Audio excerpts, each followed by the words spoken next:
Hi guys, good evening.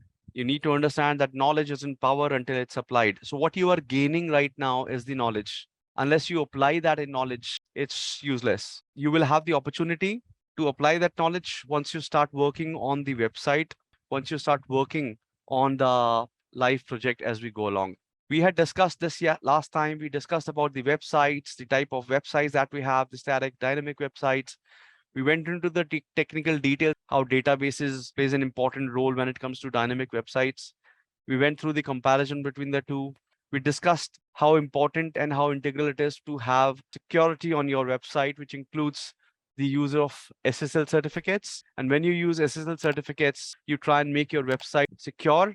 You try and ensure कि जो आपका data जो आप एक्सचेंज कर रहे हो अपनी वेबसाइट पे, चाहे वो लॉगिन की इन्फॉर्मेशन स्टोर कर रहे हो, चाहे बैंक डिटेल्स स्टोर कर रहे हो, चाहे जेनरिक डिटेल्स इंसान की स्टोर कर रहे हो अपने यूजर की वेबसाइट के ऊपर, it gets encrypted and saved in your databases. Extremely important. It not only plays a role in terms of the security, but also plays an important role when it comes to Google rankings. We mentioned in terms of the differences between the two, how it is difficult and easy to figure out which website is secure and which website isn't secure. We also discussed that SSL certificates can be bought, over a period of time. जैसे आप domain name खरीदते हैं for a limited time, hosting खरीदते हैं for a limited time, उसको renew कराते हैं, ऐसे ही आप एसएसएल सर्टिफिकेट खरीदते हैं और उसको इंस्टॉल करते हैं और रिन्यू कराते हैं when it gets expired. We talked about the important skills that you should have as a digital marketer. Briefly scratched upon the HTML bit.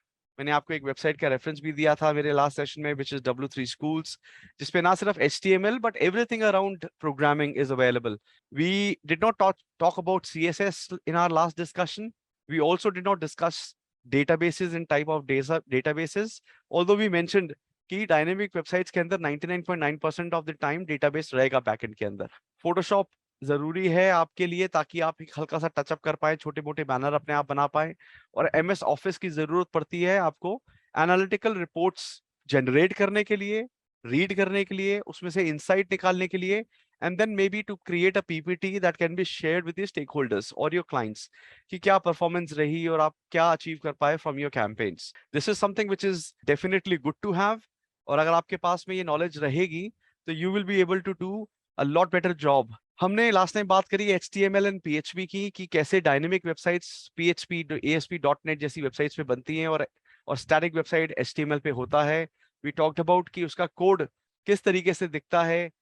आपने इसका ट्रायल एंड टेस्ट भी किया होगा हमारी वेबसाइट पे. हमने लास्ट वाले सेशन में इसके ऊपर डिस्कशन करी थी. PHP आई ऑल्सो एक्सप्लेन कि PHP क्या है, PHP के कोड्स कैसे डिजाइन होते हैं. जब हम अपनी वेबसाइट पे काम करना शुरू करेंगे तो मैं आपको दिखाऊंगा कि कैसे वर्डप्रेस के अंदर ही आप अपने PHP के पेज को, अपनी थीम्स को, अपने पेज पोस्ट जो आपके सेक्शंस हैं उनको कैसे मैनुअली एडिट और ट्वीक कर सकते हो बैकएंड के through by making changes into their HTML or PHP codes. We also did a quick comparison between the two.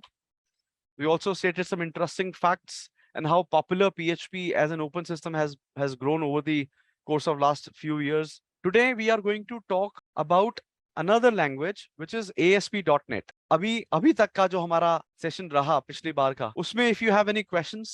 Clear, sir. No question. Superb. So let's move on to another language which is ASP.NET. PHP तो हमारी वही है जो थी. ASP.NET Microsoft की language है. अब आपको पता है कि जिस तरीके से एंड्रॉयड एंड iOS है, ये दो अलग अलग प्लेटफॉर्म है. इनकी वेबसाइट, इनके ऊपर जो एप्लीकेशंस बनती हैं वो अलग अलग लैंग्वेजेस में बनती हैं, जो सिर्फ उन्हीं पर्टिकुलर ऐप स्टोर पे ऊपर या गूगल प्ले स्टोर के ऊपर चल सकती हैं. अगर आप iOS की ऐप को कोशिश करोगे एंड्रॉइड में डालने की तो नहीं चलेगा, क्योंकि वो लैंग्वेज नहीं समझता, वो लैंग्वेज अलग है. सिमिलरली आप डॉट नेट की एप्लीकेशन को PHP के ऊपर या फिर PHP की एप्लीकेशन को डॉट नेट के ऊपर चलाने की कोशिश करोगे तो चलेगी नहीं.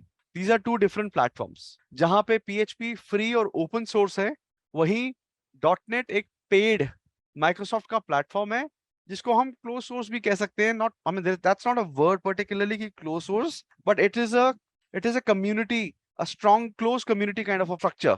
PHP के अंदर अभी हम बहुत ज्यादा टेक्निकल में नहीं जाएंगे कि भैया टेक्निकलिटीज क्या है. मैं बहुत मोटे मोटे डिफरेंसेस बताऊंगा, और ये डिफरेंसेस जानना इसलिए ज्यादा जरूरी है आपके लिए बिकॉज जो आपकी होस्टिंग होती है, कि हमने विंडोज होस्टिंग लेनी है, कि हमें लाइनेक्स होस्टिंग लेनी है, हमें अपनी वेबसाइट कौन सी लैंग्वेज में बनानी है, हमें अपनी वेबसाइट डॉट नेट में बनानी है या फिर हमको बनानी है PHP में, उसमें बहुत सारे फैक्टर्स इन्वॉल्व होते हैं. So I am trying to give you a glimpse कि किन चीजों को कंसिडरेशन में रख के आप अपनी वेब एप्लीकेशन के ऊपर, अपनी वेबसाइट के ऊपर काम करते हो। सेकंड मेजर डिफरेंस इज कि पीएचपी एक फ्रेमवर्क और एक प्रोग्रामिंग लैंग्वेज है, जबकि डॉटनेट जो है वो एप्लीकेशन फ्रेमवर्क है। अगर मैं फ्रेमवर्क बोलूं तो it is like more of a library.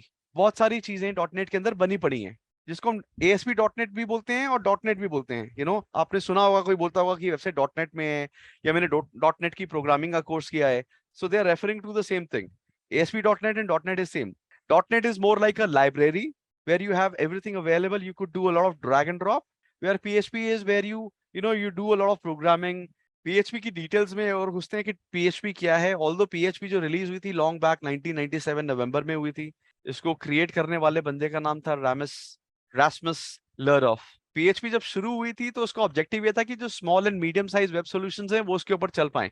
PHP otherwise is a very easy to learn in comparative to .NET. Basic advantages are given.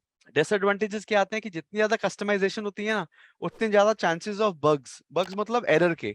आपने एक ठीक करी चीज तो दूसरी चीज में एरर आने के चांसेस बढ़ जाते हैं, जहाँ पे कस्टमाइजेशन बहुत ज्यादा बढ़ जाता है। और आप कोर बिहेवियर चेंज नहीं कर सकते इसका, क्योंकि ये एक बेसिक फंडामेंट पे बनी है और उसी के आसपास वर्क करती है।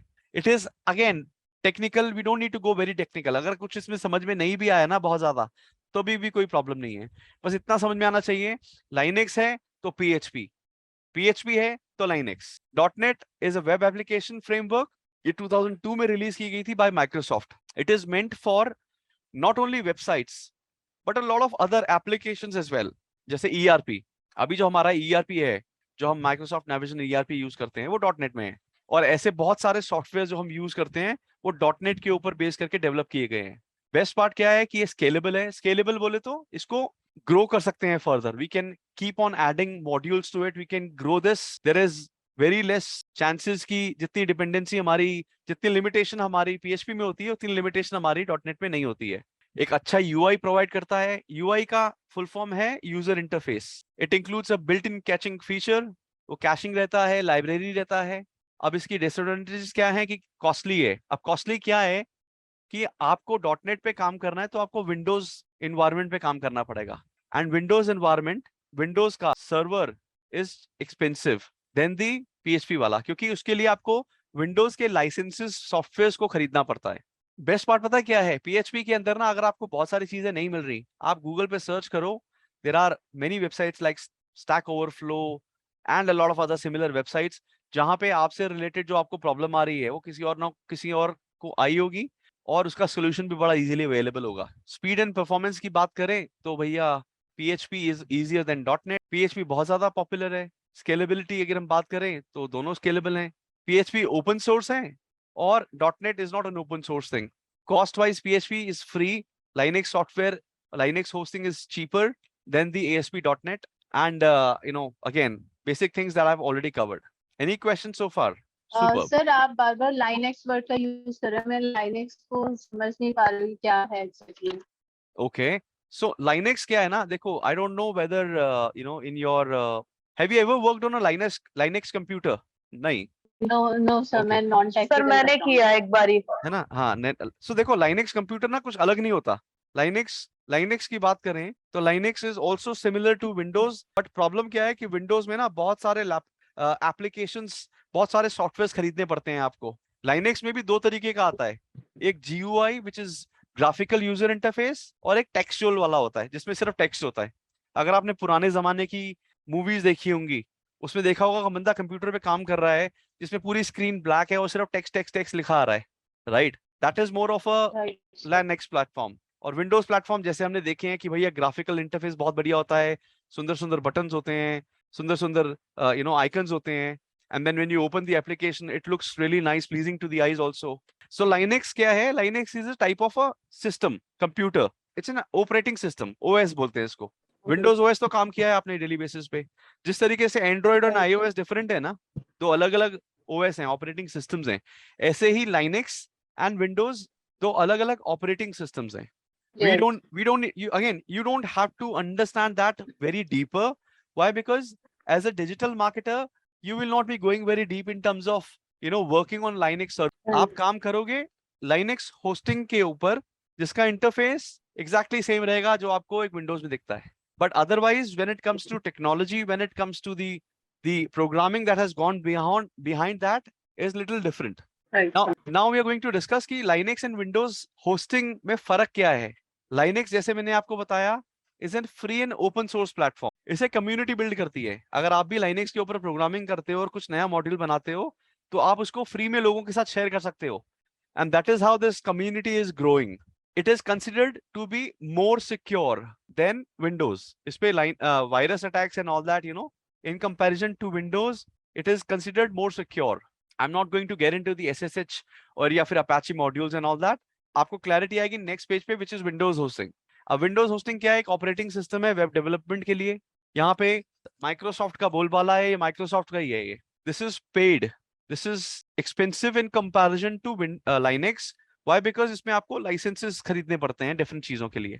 So अगर आप एक application पे काम कर रहे हो, जिस एप्लीकेशन में .NET का इस्तेमाल हुआ है या ASP.NET का इस्तेमाल हुआ है या फिर ASP क्लासिक बोलते हैं जिसमें .ASP होता था, ASP.NET होता है .ASPX. You will see a lot of websites जिसका URL के अंदर लिखा होता है जैसे xyz.com/home.aspx और कुछ में लिखा होता है abc.com/home.php. तो हमें पता लग जाता है ये PHP प्लेटफॉर्म में बनी है. अगर उसमें ASPS होता है तो वो ASP में बनी है और ASPX होता है तो वो .NET में बनी है. Again, it is only a hint for you to understand कि वेबसाइट जो है इसका प्लेटफॉर्म क्या है, इसका बेस क्या है. तो एक चीज, हाँ जी, ASP अगर आप जैसे आप बोल रहे हैं ASP है तो that means it is also window, right? it has been, yes, और yes. ASPX पहले है तो भी window ही है. करेक्ट, पहले ASP ही PHP होता था. Linux. हाँ, जैसे पहले होता था ना, आईफोन 1 निकला, आईफोन निकला, फिर आईफोन 2 निकाल दिया, आईफोन 3 निकाल दिया, आईफोन 4 निकाल दिया. तो पहले ASP ही था, फिर उसके बाद में ASP.NET आया और ASP.NET का एक्सटेंशन होता है ASPX और ASP का एक्सटेंशन होता है ASP. So ASPX and ASP is both Windows platform. That means ये वेबसाइट जो है ये एक विंडो होस्टिंग सर्विस पे, एक विंडो होस्ट सर्वर के ऊपर है, ये विंडोज सर्वर के ऊपर है operating system. Clear? Okay, clear sir. अब दोनों के अंदर क्या होता है, कंट्रोल पैनल्स होते हैं. कंट्रोल पैनल्स हमको चाहिए होते हैं for doing a lot of things in the, जब हम होस्टिंग की बात करते हैं, जब हम होस्टिंग खरीदते हैं लाइनेक्स को मैनेज करने के लिए, लाइनेक्स के प्लेटफॉर्म के ऊपर बहुत सारी चीजें करने के लिए एक कंट्रोल पैनल दिया जाता है जिसका नाम है सी पैनल. ये सी पैनल का वर्ड सुना है कभी पहले? यस सर, सुना है सर. यस सर, सुना है. कहाँ सुना है? सर वेबसाइट्स वगैरह से जो लॉगिन पैनल होता है ना, इससे बेसिक चेंजेस कर सकते हो, उसको आई थिंक सी पैनल बोलते हैं. हाँ, और कहाँ सुना है? और तो सच याद नहीं सर. दैट मीन्स आपने वीडियोस नहीं देखे प्रॉपर तरीके से, क्योंकि मैंने आपको एक वीडियो में बड़ा अच्छे से एक्सप्लेन किया हुआ है. If you see one of my existing videos talks about hosting provider कौन सा यूज करें. उसमें भी मैंने एक्सप्लेन किया है कि भैया सी पैनल आपको चाहिए होता है, you need C panel and all that. So go back and refer to that. जब हमने देखा वर्डप्रेस इंस्टॉल करना, आपने देखा था वर्डप्रेस इंस्टॉल करने का वीडियो, किसने देखा है? सबने देखा है? देखा है सर. हाँ जी सर. तो वर्डप्रेस सर इंस्टॉल आपने बोला था लाइनेक्स पे सी पैनल यूज करेंगे और हम इंस्टाट्रॉन हाँ करेक्ट, हाँ करते हुए correct, we will use the WordPress. Absolutely. So वो C panel ही है. That is where I've used C panel. No, I asked you this question कि C panel word कभी सुना है? जवाब ही नहीं आया. तो भैया जो हमने, तो सुना है. हाँ, so video, पहले अच्छा, okay, no, I was referring to whether you've heard this word before or not. और Plesk आता है Windows hosting के लिए. जब हम Windows को यूज करते हैं ना, तो by default usually there is a, जिस तरह से C panel default होता है, आप किसी भी Linux hosting के पास चले जाओ, आपको C panel मिलेगा. Majority of them, 99.9%. And in Windows, you will get Plesk as a platform wherein multiple services are available, multiple things are available through which you can, do many things. This is how it looks like. ये तो HostGator का दिख रहा है C panel, जिसके through you are able to create email accounts, जिसके through you are able to do a lot of forwarders. जैसे कई बार होता है ना, आप अपने ऑफिस में बोलते होगे कि भैया मुझे ऑटो रिस्पॉन्डर लगाना है मेरी मेल के ऊपर, मुझे अपनी मेल पे फॉरवर्डर लगाना है, मुझे स्पैम फिल्टर चेक करना है. You do a lot of these activities in the office. You may be using your IT team, asking them to help you out with this, that I want a new ID to be created.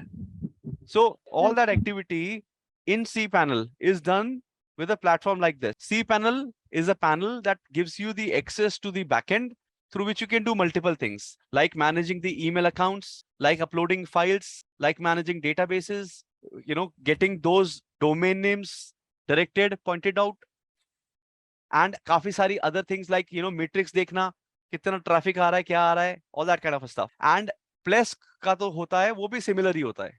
On Plesk you would also see कि भैया आप इस पे अपना hosting की details update कर सकते हो. यू कैन सी, ऐसा नहीं है कि आप प्लेस्क के ऊपर पीएचपी नहीं चला सकते, बिल्कुल चला सकते हो, लेकिन प्लेस्क वाला is going to be more expensive.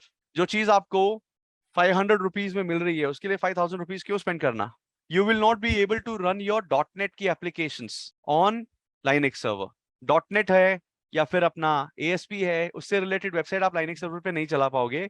But on the other hand Plesk के ऊपर आप ये सब चला पाओगे, चला सकते हो, provided they have this opportunity available, this provision available. Security wise also Linux is considered more secure. आपको अपनी फाइल्स को अपलोड करने के लिए FTP एक्सेस चाहिए होता है. FTP is file transfer protocol. आप अपनी वेबसाइट के ऊपर अगर आपने कुछ अपलोड करना है, कुछ एक्टिव करके चलाना है, कोई आपने पेज अपडेट करना है. Pooja ji, you raise your hand. Yes, go ahead with the question please. Good evening sir. Good evening sir madam. मुझे ये पूछना था लाइक आपने ये तो एक्सप्लेन किया मेरे को, जैसे कि विंडो क्या होता है, लाइनक्स क्या होता है. तो जहां तक मैं समझ पा रही हूँ, मुझे ये पूछना था कि विंडो और Linux is depend to the our application. मतलब हमको कैसी वेबसाइट बनानी है, कितनी रिक्वायरमेंट है, तो इसके बेसिस पे हम डिसाइड करेंगे कि हम विंडो पे अपनी वेबसाइट डिजाइन करें या लाइनक्स पे. बिल्कुल सही madam, you are absolutely right. और ओके जैसे सर, मैंने थैंक यू. बताया कि Windows is more expensive. To be very honest, majority of these digital marketers, अगर आप कल को Pooja ji, if you decide to open an agency, आप कहते हो मेरे को वेब डिजाइन एजेंसी खोलनी है जिसमें मैं वेबसाइट की डिजाइनिंग करके क्लाइंट्स के लिए बनाऊंगी, तो you will in 99.9% times make it in the PHP only, because वो आपके लिए ईजी भी है, वो चीपर भी है, और उसके लिए बहुत सारा फ्रेमवर्क मार्केट में अवेलेबल है. मतलब बना बनाया बहुत कुछ पड़ा हुआ है, आपको सिर्फ उसको एडिट करना है, मैनेज करना है, थीम को इंस्टॉल करना है और चला के रेडी कर देना है. सो इसलिए you would majority of the cases will primarily go for PHP या फिर Linux होस्टिंग वाली service provider only. Okay sir, thank you sir. Perfect. So this was a basic difference between Linux hosting क्या है और Windows hosting क्या है. और I think now you have bit of understanding कि अगर आपको PHP पे काम करना है तो किस तरीके की होस्टिंग पे जाना चाहिए, और .NET पे काम कर रहे हैं तो किस तरीके की होस्टिंग पे जाना चाहिए. अब एक और टेक्निकल चीज आती है जिसको बोलते हैं CSS.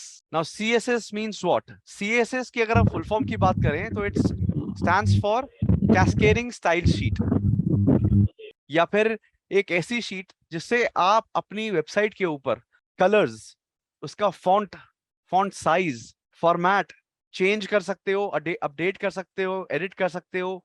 अब जैसे देखा होगा आपने, अब यहाँ पे मेरी स्क्रीन दिख रही है आपको, है ना? अब मेरी स्क्रीन के ऊपर आपको दिख रहा है यहाँ पे CSS मैंने लिखा हुआ है ऊपर, एक शेडो कास्ट कर रखी है, यहाँ पे CSS बोल्ड लिखा हुआ है, यहाँ पे CSS नॉर्मल चल रहा है, यहाँ पे बोल्ड हो गया और नॉर्मल टेक्स्ट आ गया. ये टेक्स्ट का जो फॉन्ट साइज है या फॉन्ट कलर है, ये भी थोड़ा अलग है.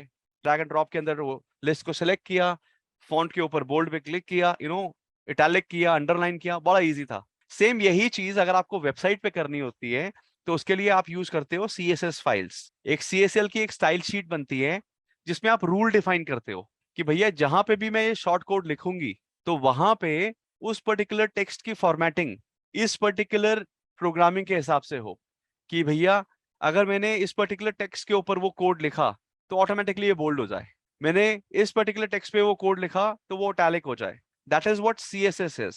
This is very basic and very layman, example in terms of what CSS is.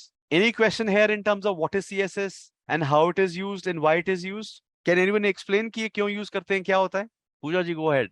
Sir CSS समझ में तो आ गया, मतलब लाइक जैसे वर्ड में हम कुछ टाइप करते हैं तो ये हमें हेल्प करेगा हमारी वेबसाइट डिजाइन करने के लिए, फॉन्ट पे हमको कैसा डिस्प्ले करना है या क्या लिखना चाहते हैं, ठीक है, कंटेंट. करेक्ट. बट CSS हमको कहाँ मिलेगा, मतलब लाइक ये कहाँ मिलेगा, कैसे यूज करेंगे इसको हम? Good question. तो जैसे पूजा जी, जब आप अपने वेब पेज पे काम करेंगे, आपने कहा कि मुझे अपना एक वेब पेज बनाना है, ठीक है? आपने उसके ऊपर HTML प्रोग्रामिंग करी, HTML कोडिंग करी. With in that HTML coding you will use the CSS. जैसे आपको याद है, हम लास्ट कल जब हमारा सेशन चल रहा था तो हमने प्रोग्रामिंग करी थी. उस प्रोग्रामिंग के अंदर हमने लिखा this is yes sir. Pooja's home page, और सब कुछ बड़ा हो गया. Correct. We can reduce that, exact same thing. I'll give you an example. Wait. So हमने कल ये ट्राई किया था, हम इस पर्टिकुलर पेज पे आए थे, ट्राई इट योरसेल्फ पे हमने क्लिक किया, यहाँ पे हमने लिखा पेज, ये पेज टाइटल है HTML, ये this is HTML code, Pooja's home page. इस पे हम रन पे क्लिक करेंगे तो यहाँ पे तो लिखेगा बिकॉज इट इज टाइटल। यहाँ पे देख करते हैं, माई नेम इज पूजा। जब हम रन पे क्लिक करेंगे तो ये जो टेक्स्ट है अपडेट हो जाएगा, माई नेम इज पूजा। ये नीचे वाला कैसे आ रहा है? सिंपल आ रहा है। CSS का एग्जांपल यहाँ से देता हूँ, रुको एक बार, ये वाला पेज बंद करके। So will do an exact like this. यहाँ पे क्या दिख रहा है? This is my first CSS example, ठीक है। इस पे लिख देते हैं पूजाज होम पेज। हम जब रन करेंगे तो इस पे क्या आ गया? पूजाज होम पेज आ गया, करेक्ट। अब यहाँ पे देखो क्या डला हुआ है, एक टैग डल रखा है। Now this is HTML tag. हम इसके ऊपर नेक्स्ट सेशन में डिस्कशन करेंगे कि HTML टैग्स क्या होते हैं। सो ये क्या किया अभी हमने, ये जितना कुछ देख पा रहे हो जो मैंने हाईलाइट किया है, this is CSS, this is the entire HTML। Within that HTML we have this CSS embedded, जिसमें हमने क्या कर रखा है, हमने बता रखा है कि जहां पे भी बॉडी आएगी वहां पे ऑटोमेटिकली लाइट ब्लू कलर का बैकग्राउंड आ जाए। अब यहाँ पे बॉडी दिख रहा है, जैसे ये बॉडी टैग आया, इसने ऊपर चेक किया कि भाई कोई CSS है क्या, उसने लिखा लाइट ब्लू। मैं इसको कर देता हूँ डार्क ब्लू, और जब इसको रन करूंगा तो डार्क ब्लू हो गया। This is CSS। ये जो स्टाइल लिखा है ना ऊपर से नीचे तक, this is CSS code. Pooja ji, go ahead with the question. एक क्वेश्चन है सविता हाँ जी बोलिए। सर, ये हमें क्या मेंशन करना पड़ेगा कि बैकग्राउंड कलर और ये होम पेज इस तरह से हमें मेंशन करना पड़ेगा? सो अभी आपने पूछा ये क्वेश्चन की सर जी ये कहाँ पे यूज करेंगे, ये बेकार की बातें क्यों बता रहे हो अपने को। तो क्या है ना मैडम, जब आप आगे जाओगे and you will be working full time as a digital marketer, तो आपको एज अ डिजिटल मार्केटर सिर्फ अपनी वेबसाइट पे ट्रैफिक नहीं खींच के लेके आना है। आपको देखना है कि मैं अपनी वेबसाइट के ऊपर या अपने वेब पेज के ऊपर, अपने लैंडिंग पेज के ऊपर ट्रैफिक को कन्वर्ट कैसे करूं। सो कन्वर्जन की responsibility also lies with you.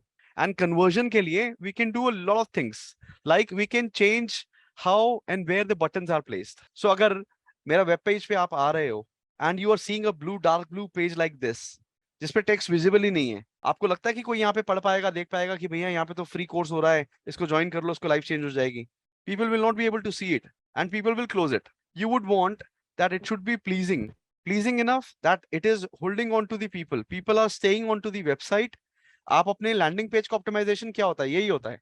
जब आप जागे आगे लैंडिंग पेज ऑप्टिमाइजेशन करोगे ना, तो उसमें बहुत सारे फैक्टर्स इन्वॉल्व होते हैं कि कहाँ पे आपका क्या टेक्स्ट आ रहा है, कहाँ पे क्या बटन आ रहा है, बटन का कलर क्या है, even changing small things which is size और कलर और बटन का शेप और position can make sure that your conversions are getting doubled. It is that important. So उस पर्सपेक्टिव के लिए मैं आपको आज के लिए नहीं सिखा रहा हूँ, कल के लिए नहीं सिखा रहा हूँ, मैं सिखा रहा हूँ आपको कि आप जब 2 महीने के बाद में जब आप ऑन पेज ऑप्टिमाइजेशन कर रहे होगे कन्वर्जन्स को इंक्रीज करने के लिए, तो आपको किन किन एलिमेंट्स का ध्यान रखना है।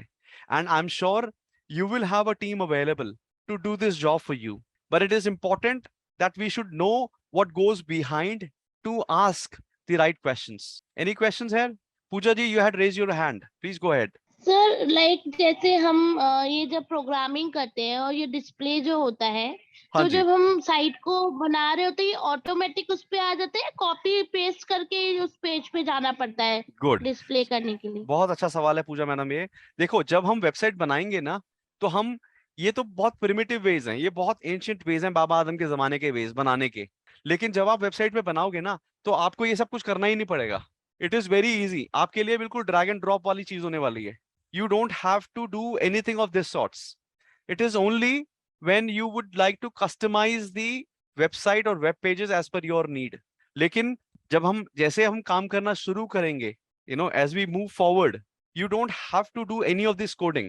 This is only to give you the knowledge that is important for you to have before you start working on the live project. Okay sir, thank And you. I hope you are also clear with the question कि मैं CSS को कहाँ पे use करूंगी, किधर use होगा। अब जैसे मैंने आपको बताया CSS का इस्तेमाल क्या होता है, CSS का इस्तेमाल होता है अपने को उसका लेआउट कलर चेंज करने के लिए। अभी मैंने लिखा है यहाँ पे कि भैया जहां पे भी H1 टैग होगा, ये H1 टैग होगा तो कलर पिंक कर देना। कलर पिंक हो गया। मैं कहता हूं कि मुझे फॉन्ट साइज रखना है कितना, 50 px 50 पिक्सल। रन किया, ये 50 पिक्सल्स हो गया, बड़ा हो गया ना।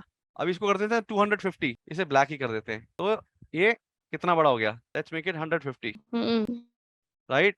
और सर इसको अगर अंडरलाइन करना हो तो यहीं पे जहाँ 150 मेंशन किया है अंडरलाइन वर्ड लिख देंगे। तो उसके लिए भी ना होता है कि text something something something, there is a code for it.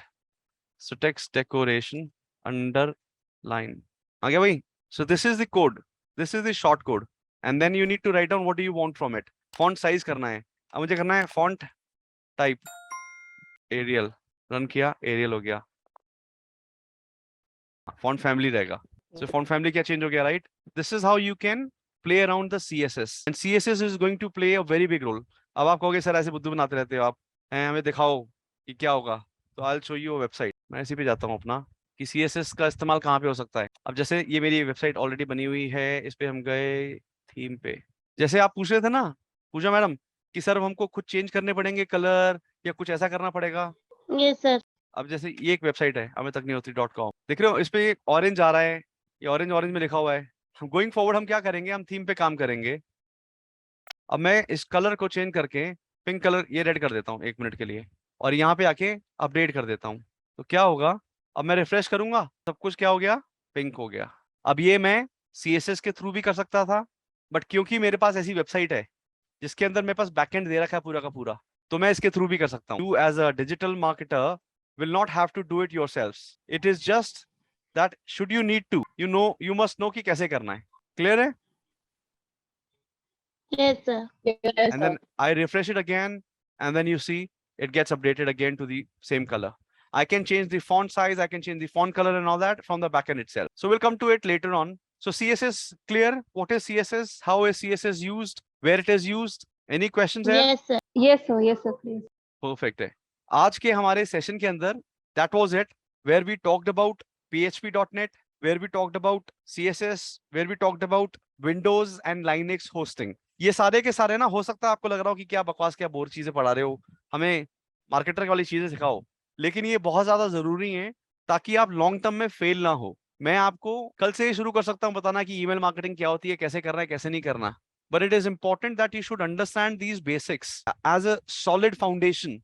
Pooja ji, yes, go ahead please. Sir जैसे कि अंडरस्टैंडिंग हो रही है कि CSS में काफी कुछ रेडी होता है, HTML में, PHP में काफी मैटर रेडी रहता है, कंटेंट रेडी रहता है, उसको थोड़ा बहुत चेंज करना होता है। तो फिर सॉफ्टवेयर इंजीनियर की या डिजिटल मार्केटर की क्या जरूरत है?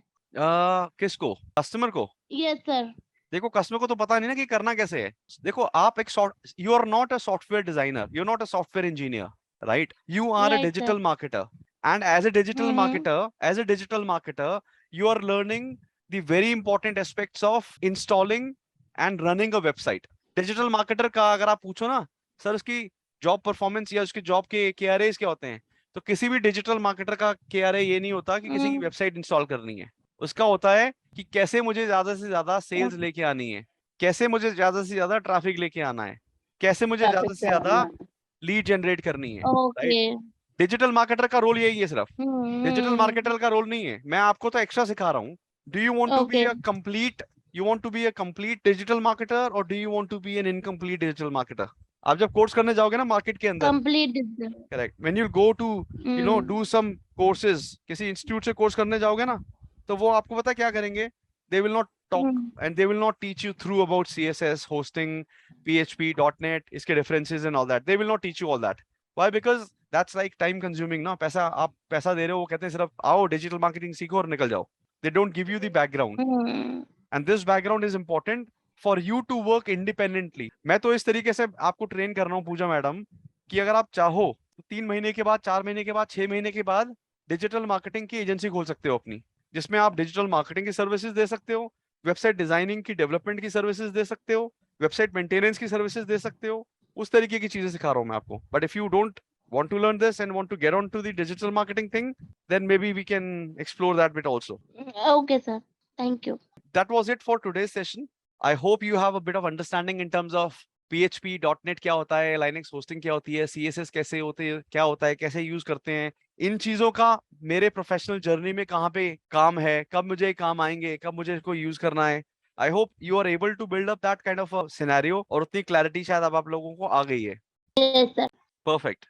Any questions sir. so far? Anything that you would like to know? Anything you would like to change? कि this is something which I am not interested in. मजेदार नहीं था. मुझे इसके बारे में मत बताओ. मुझे इसके बारे में ज्यादा जानना है. So what I'm gonna do is I'm gonna give you guys a task. आप सबको मेरे को एक .NET की वेबसाइट बतानी है ढूंढ के कि भैया ये .NET में बनी है. आपको बतानी है कि ये PHP में बनी है और आपको बतानी है कि ये HTML में बनी है. So with that we end the call today. Thank you very much for your time. I will await feedback. If you guys won't give feedback, I will not be able to improve the quality of these conversations. I'm looking forward to the constructive criticism as well. कि sir ये बढ़िया नहीं था, इसको ठीक करो, इसमें मजा नहीं आया, अपने को ये और चाहिए. Then only I can improvise the content. No, perfect. Thank you very much for your time, everyone. Thank you. Good night. Let's meet again on Wednesday. Bye bye.